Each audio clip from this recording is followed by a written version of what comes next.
So yesterday I saw Good Fortune.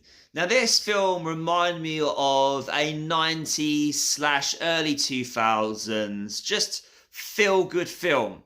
A film that you just watch in the hope that you gain some sort of inspiration. It's basically the modern day equivalent of It's a Wonderful Life, which kind of feels like it should really had a Christmas release, even though it's not Christmas themed.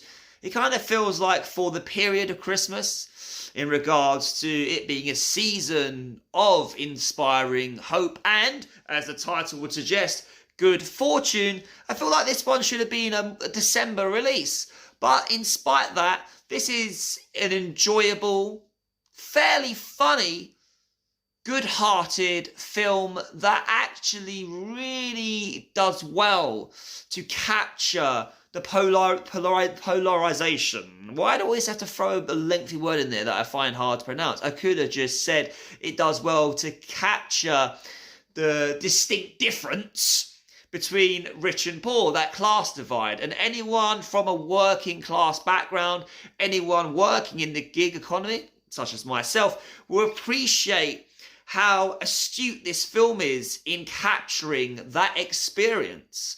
But with nuance. I was really surprised that they didn't make Seth Rogen's character more unlikable, which would have been the obvious thing to do, being the more wealthier character, or the far more wealthier character.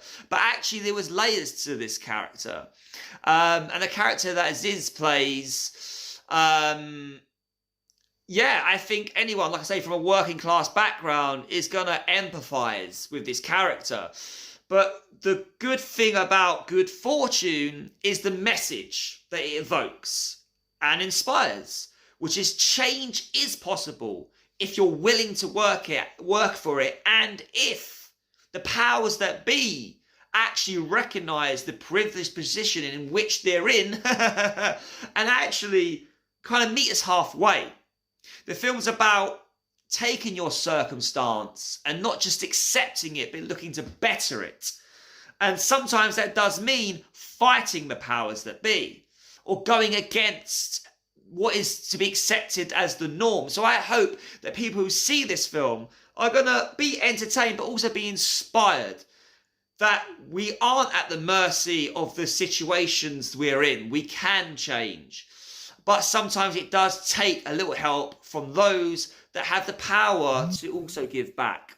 I enjoyed this film for what it was, and I think you should see it if you're from a working class background.